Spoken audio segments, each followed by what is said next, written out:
గ్రామంలోని ప్రజల యొక్క సమస్యలను మేం ప్రతి ఇంటికి వెళ్లి వారి సమస్య పరిష్కారం కోసం వారి దగ్గర నుండి సమస్యలు తెలుసుకుని ప్రభుత్వ అధికారులకు పత్రాలను ఏర్పాటు చేయడం జరిగిందని నెల్లూరు జిల్లా కొడవలూరు మండలం నార్త్ రాజుపాలెం గ్రామంలోని కూటమి ప్రభుత్వ కార్యకర్త బండి కిరణ్ కుమార్ అన్నారు. ఆయన మీడియా సమావేశం నిర్వహించి మాట్లాడారు. ఈ సందర్భంగా ఆయన మాట్లాడుతూ ప్రజా సమస్యల కోసం పోరాటం చేయడమే కూటమి ప్రభుత్వం యొక్క ముఖ్య ఉద్దేశమని పేర్కొన్నారు.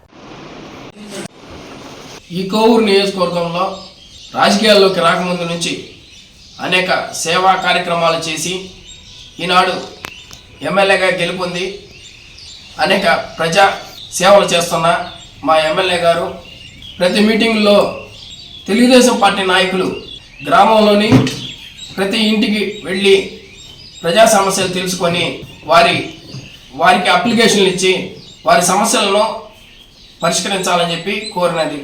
ఆ విషయంపై మా లోకల్ లీడర్స్, టీడీపీ సీనియర్ నాయకులు, మాజీ జడ్పీటీసీ ఇరువురు శ్రీధర్ రెడ్డి గారు, అలాగే గ్రంథాలయ చైర్మన్ మందిపాటి ప్రవీణ్ కుమార్ రెడ్డి గారు, అలాగే మా కొడలూరు మండల ఇన్ఛార్జ్ ముంగమూరి శ్రీధర్ కృష్ణారెడ్డి గారు వారిని కోరగా వారు మంచి పని చేసేటప్పుడు మేమందరం మీకు ఎల్లవెల్లా సహకరిస్తాము అని చెప్పి తెలియజేయడం జరిగింది. ఈ విషయమై నేను, నా మిత్రులు కొంతమంది, అలాగే తెలుగుదేశం పార్టీలో ఉన్న కొంతమంది యువకులు, అలాగే నా భార్య ప్రతి నార్త్ రాజుపాలెం పంచాయతీకి సంబంధించి ప్రతి ఇంటికి వెళ్ళి ప్రతి ఏరియాలో అంటే సర్కార్ తోపు, రైటర్ తోపు, హర్జనవాడ, నిమ్మతోట, దిన్నె, తపాతోపు, ఈ అరుంధతివాడ వీటన్నిటిలో ఒక్కొక్క ఏరియాలో సుమారు 3 రోజులు కేటాయించి ఆ ప్రతి ఇంటికి తిరిగి వాళ్ళకి అర్జీలు ఇవ్వడం జరిగింది. ఈ విషయమై ప్రజలు ఇటువంటి మంచి కార్యక్రమం చేస్తున్నందుకు మొట్టమొదటిగా ఎమ్మెల్యే గారికి ధన్యవాదాలు తెలపమని చెప్పారు. అలాగే చదువుకున్న వారు వెంటనే అర్జీలు వాళ్ళే ఫిలప్ చేసి వాళ్ళే మాకు ఇవ్వడం జరిగింది.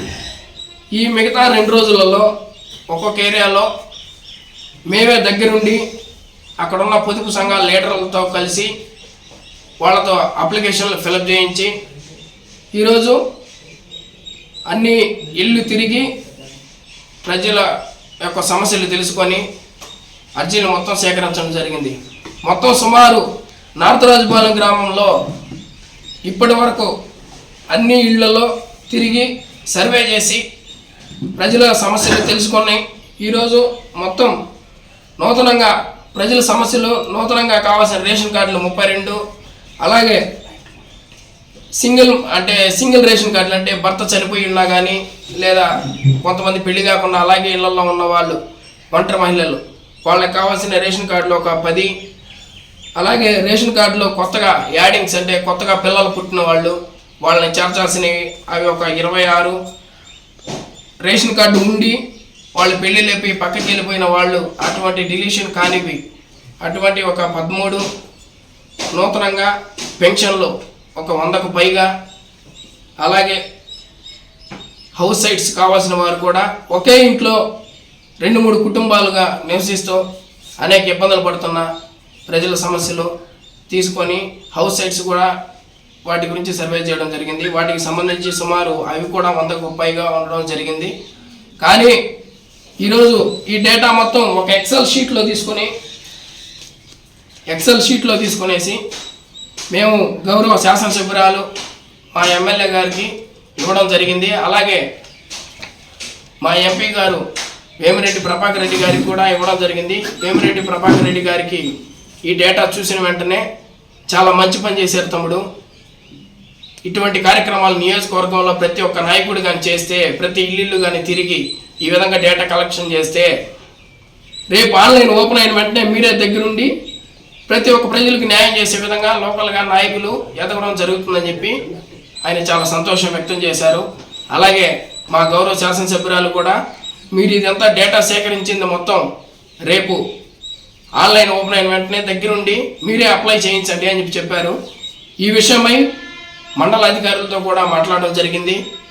మండల గారు వాళ్ళు కూడా మాకు డేటా కానీ ఇస్తే మేము ఆన్లైన్ ఓపెన్ అయిన వెంటనే సర్వే జరిపి ఆన్లైన్ ఓపెన్ అయిన వెంటనే అర్హులైన ప్రతి ఒక్కరు కూడా న్యాయం చేసేలా చూస్తామని చెప్పి తెలిపారు. ఎందుకంటే ఎవరికైనా కానీ ఇస్తానంటే ఆశ, కొడతానంటే భయం. అలాగే ఈరోజు అందరికి ఒకేసారి రావాలంటే కూడా పథకాలు, ప్రభుత్వ పథకాలు అందరికి ఒకటేసారి రావాలంటే కూడా కొన్ని కష్టమైన పని. ఎందుకంటే ఈ రోజులో అప్లికేషన్లు చూస్తే చాలా వచ్చున్నాయి. వాటిలో నిజాయితీగా అర్హులైన వాళ్ళని గుర్తించి నిజంగా వీళ్ళు 100% ఎలిజిబిలిటీలో ఉన్నారనే వాళ్ళకి మొదటి విడతలో ప్రభుత్వ పథకాలు అందుతాయి. అదేవిధంగా ఇంకా రాబోయే 4 ఏళ్లలో 4 విడతలలో మిగిలిన వారికి ఏదైనా అప్లికేషన్లో తప్పులు ఏదన్నా ఉంటే అవి సరిచేసి వాళ్ళకు కూడా ఇవ్వడం జరుగుతుందని చెప్పి అధికారులు కూడా తెలిపారు. అలాగే మా నాయకులు కూడా సహకరించారు. ఇప్పుడు మా నార్త్ రాజపాలెంలో దిన్నె మీద బాబీ, అలాగే నిమ్మతోటలో జగదీష్, కళ్యాణ్, తపాతపులో సుజిత్, ఇంకా మోహన్ రావు గారు, గజేంద్ర గారు, ఇక రాజపాలెంకు హజినవాడకు వస్తే కుట్టి గారు, ఇటువంటి యువకులకు ప్రత్యేక ధన్యవాదాలు తెలుపుకుంటున్నాను. ఎందుకంటే ఒక మంచి కార్యక్రమం చేసేటప్పుడు ఏ రూపాయి ఆశించకుండా నేనున్నానన్నా అంటూ మా వెంట వచ్చి మా వెనకాల నడిచారు. అలాగే ముఖ్యంగా పొదుపు మహిళలకు, అంటే పొదుపు లీడర్స్కి ముఖ్యంగా నా ప్రత్యేక ధన్యవాదాలు తెలుపుకుంటున్నాను. ఇటువంటి మహోత్తర కార్యక్రమం మా చేత చేయించిన గౌరవ శాసనసభ్యురాలు శ్రీమతి వేమిరెడ్డి ప్రశాంతి రెడ్డి గారికి, అలాగే వేమిరెడ్డి ప్రభాకర్ రెడ్డి గారికి, మా లోకల్ నాయకులకు ప్రత్యేక ధన్యవాదాలు తెలుపుకుంటున్నాను.